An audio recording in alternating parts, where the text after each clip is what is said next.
इतिहास चर्चा के 34वें एपिसोड में आप सभी का स्वागत है।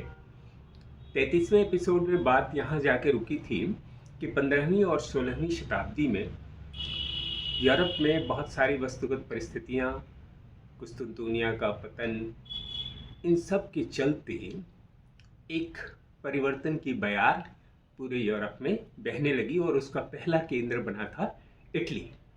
चूँकि इटली के नगर राज्यों में व्यापारियों के द्वारा जो कुलीन वर्ग के नहीं थे, लेकिन उन्होंने अपने अध्य व्यवसाय से बहुत सारा धन अर्जित किया था, ये मध्य वर्ग जो इटली के नगरों में पनप रहा था, वेनिस में और नगरों में, वो नई विद्या, जब कुस्तुनतुनिया से विद्वान भागेंगे और वो अपने साथ रोमन और यूनानी सभ्यता से, प्राचीन यूनानी सभ्यताओं से जुड़े हुए दस्तावेज, किताबें, पांडुलिपियाँ लेके जाएंगे और वहाँ जाके वो उस ज्ञान का उपदेश देना शुरू करेंगे, लोगों से चर्चा करना शुरू करेंगे।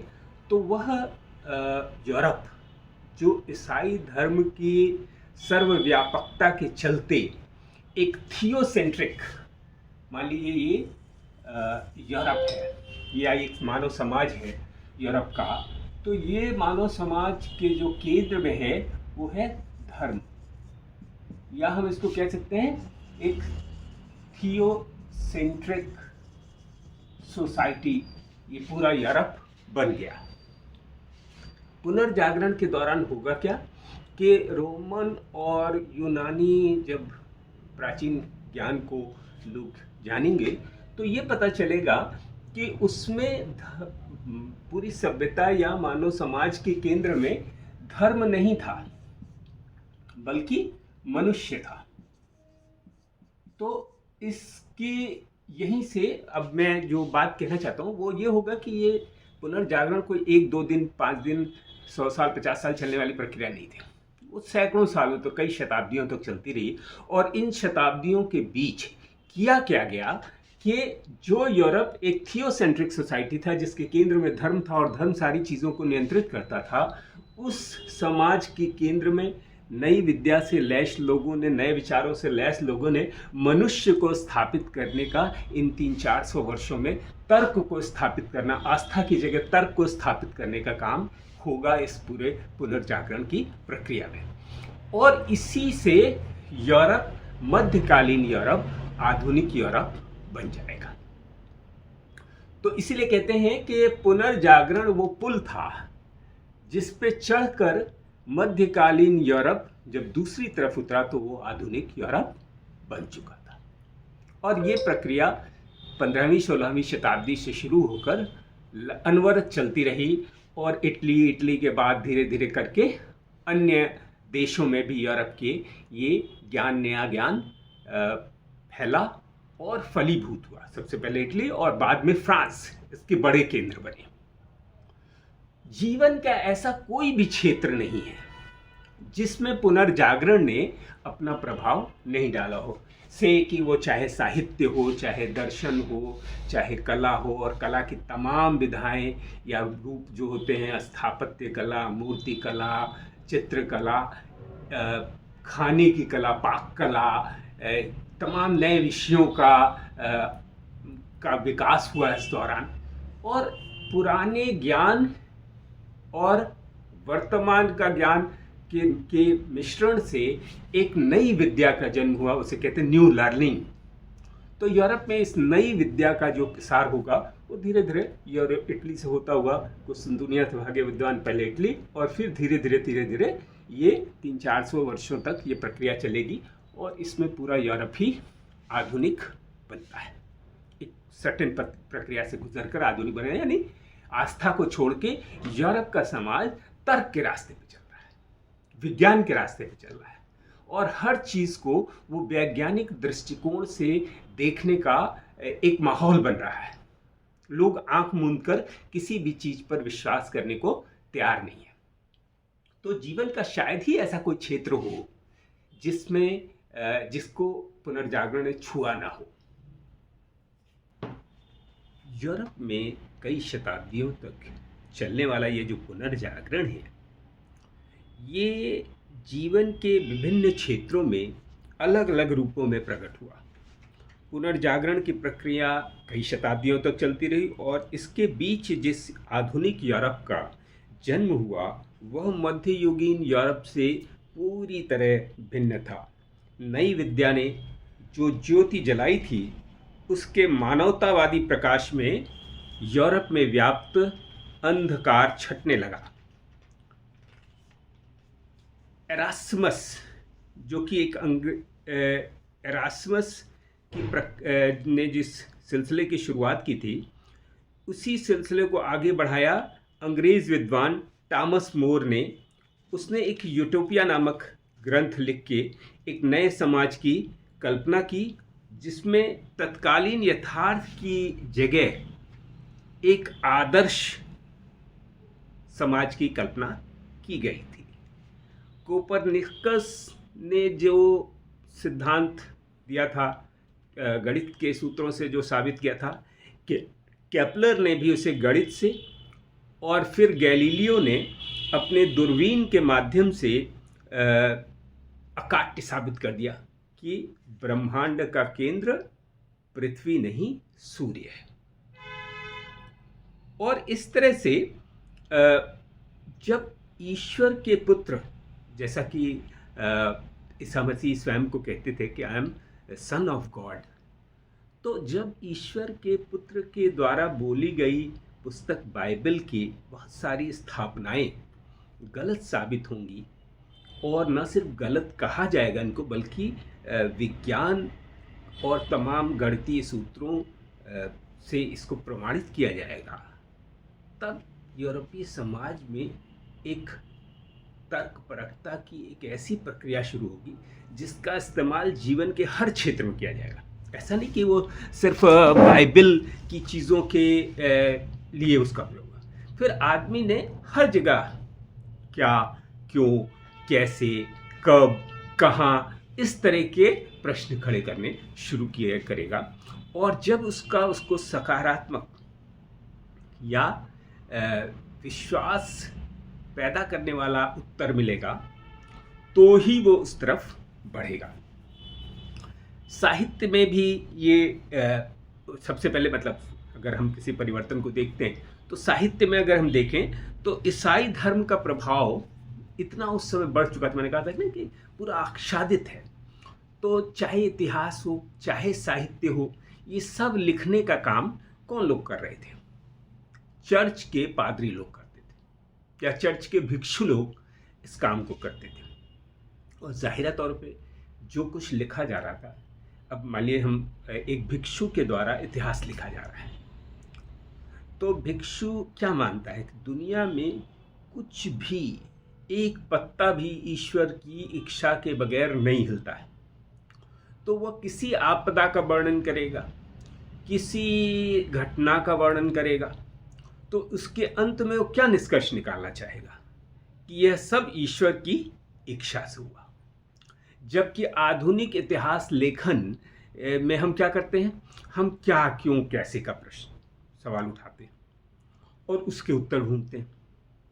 कार्य कारण संबंध पे अब इतिहास लिखा जाता है। उस जमाने का जो इतिहास होगा वो इस पे लिखा जाएगा। जब पादरी लिख रहे हैं या भिक्षु लिख रहे हैं तो वो यही नहीं लिखेंगे कि सब ईश्वर की मर्जी से हुआ।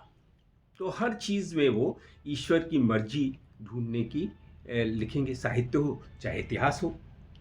और इससे जब साहित्य की मैं बात कर रहा हूँ तो पुनर्जागरण में एक काम किया हुआ कि पहले ये जो चर्च से जुड़े हुए लोग लिखते थे वो लैटिन में लिखते थे। जैसे हमारे यहाँ संस्कृत देव भाषा मानी जाती है और तमाम पुराना ज्ञान ऐसा कहा जाता है कि संस्कृत में ही है, उसी तरह यूरोप में लैटिन की स्थिति थी। लेकिन सबसे पहले जब पुनर्जागरण का केंद्र बन रहा है इटली, तो वहाँ दांते ने, जो कवि था और कवि ही नहीं था, बहुआयामी व्यक्तित्व का आदमी है, उसने लैटिन के बजाय इटालियन में लिखना शुरू किया। और इटालियन में लिखेंगे, जैसे मान लीजिए कि बहुत सारे लोग, आप जा रहे हैं, आप चर्च में पहुँचे, आप संडे की प्रेयर में शामिल हैं। प्रेयर करने के बाद में फिर जो पास्टर है वो प्रवचन करना शुरू करेगा और प्रवचन करते हुए कहता है कि बाइबल के फलाने पन्ने पे ये लिखा हुआ है। तो अब ज़्यादातर लोगों के पास, चूंकि लैटिन वो जानते नहीं, तो ज़्यादातर लोगों के पास ये मान लेने के अलावा क्या विकल्प है कि बाइबल के फलाने पन्ने पे लिखा है, भले ही वो लिखा हो या ना लिखा हो। लेकिन अगर वही बाइबल इटली में इटालियन भाषा में हो तो बहुत सारे कम पढ़े लिखे इटालियन पढ़े लिखे लोग भी खोल के देख सकते हैं कि उस पन्ने पे वो जिक्र है कि नहीं। तो इसका परिणाम क्या होगा कि इंग्लैंड में अंग्रेजी साहित्य का विकास हुआ, मतलब स्थानीय भाषाएं जो लोक भाषाएं थी वो साहित्य की भाषाओं में, तो इटली में ये प्रक्रिया शुरू होगी, फ्रांस में होगी, इंग्लैंड में होगी और यूरोपीय देशों में होगी।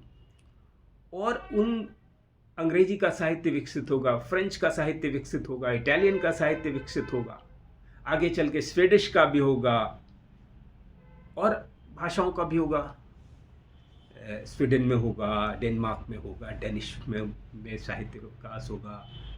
तो इस तरह से स्थानीय भाषाओं में साहित्य के सृजन की शुरुआत हुई और फ्रांस बाद में इसका सबसे बड़ा केंद्र बनेगा। मतलब पुनर्जागरण के दौरान जो भाषाएं विकसित होंगी, फ्रेंच उसमें सबसे ज़्यादा भाषा के तौर पे विकसित होगा और सबसे उत्तम किस्म का जो साहित्य बाद के दिनों में लिखा जाएगा वो सब कुछ ज़्यादातर वो फ्रेंच में लिखा। हालांकि ऐसा नहीं कि इंग्लैंड में ऐसा नहीं होगा, इंग्लैंड में भी होगा। और इंग्लैंड में चासर का मैं जिक्र करना चाहूँगा। चासर ने क्या किया कि उसने लोक कथाएं जो थी, कैंटरबरी टेल्स को उसने साहित्य के रूप में, साहित्य का आवरण उसको पहनाना शुरू किया, भाषा को ठीक करके। और इससे अंग्रेजी भाषा धीरे धीरे पनपने लगी। फिर टॉमस मोर ने यूटोपिया में वर्तमान को भविष्य की तरफ अग्रसर किया। फ्रांसिस बेकन ने शुद्ध मस्तिष्क, प्योर माइंड के वैभव से अंग्रेजी को संवारा। और इस तरह अलग अलग भाषाओं में साहित्य का सृजन होगा। तो आप, मैं सिर्फ इशारे कर सकता हूँ, इसके सारे डिटेल में जाऊँ तो बहुत कुछ है जो आपको अलग अलग भाषाओं में हमको देखना पड़ेगा। मैं बता रहा हूँ मूल बातें कि लोक भाषाओं का विकास हुआ, राष्ट्रीय भाषाओं का विकास हुआ, धीरे धीरे इसी प्रक्रिया से गुजर के फिर राष्ट्र राज्य बनेंगे, नेशन स्टेट। जब भाषाएं विकसित होंगी तो फिर उस भाषाओं पर आधारित राज्य बनेंगे जिनको हम नेशन स्टेट कहते हैं, राष्ट्र राज्य। तो एक चीज़ ये बहुत बड़ी हुई। फिर स्थापत्य में अगर हम देखें कि स्थापत्य में तो यूनान में भवन निर्माण की कला का सबसे ज़्यादा विकास हुआ था पहले। आज भी आप ग्रीस जाएं तो वहाँ के जो स्टेडियम्स हैं, जो ओलंपिया का स्टेडियम है, उसके भग्नावशेष देख के लगता है कि कितना अद्भुत भवन ये रहा होगा। और भवन निर्माण की जो कला सबसे ज़्यादा विकसित हुई पुराने ज़माने में वो यूनान में हुई। तो उससे प्रेरणा ली गई और नए ज्ञान से एक तरह की नई भवन निर्माण शैली शुरू हुई, जो गोथिक शैली, और इससे पहले की जो शैली थी उसको हम लोग गोथिक शैली कहते थे। और उसमें नई विद्या के जुड़ने से एक तरह का नई शैली होगी जो पुनर्जागरण शैली बनेगी। इटली के नगरों और चर्चों में अपार धन इकट्ठा हो रहा था। इस धन की अभिव्यक्ति के लिए एक बहुत बड़ा तरीका है धन की अभिव्यक्ति का, बढ़िया आलीशान मकान बनाना। आज भी आप देखिए, कोई आदमी कमा के आएगा अपने गांव, जिला, अपने शहर में आप देखिए, अपने आस पड़ोस में आप देखें, तो सबसे पहले अगर बाहर से कहीं अचानक से उसने पैसा वैसा कमा के आया है और विदेश में पैसा कमा के आया है तो क्या करता है, बड़ा भव्य सा भवन बनवाएगा ताकि आते जाते लोग पूछें भाई ये किसका है। और इस तरह से वो समाज में थोड़ी प्रतिष्ठा हासिल करने की कोशिश करता है। तो इटली में सबसे पहले धनिकों के पास पैसा था और उन्होंने जब नई कला, नए कलाकार विकसित हो रहे हैं जो नई चेतना से लैस हैं, जैसे मान लीजिए कि एक बढ़ई है।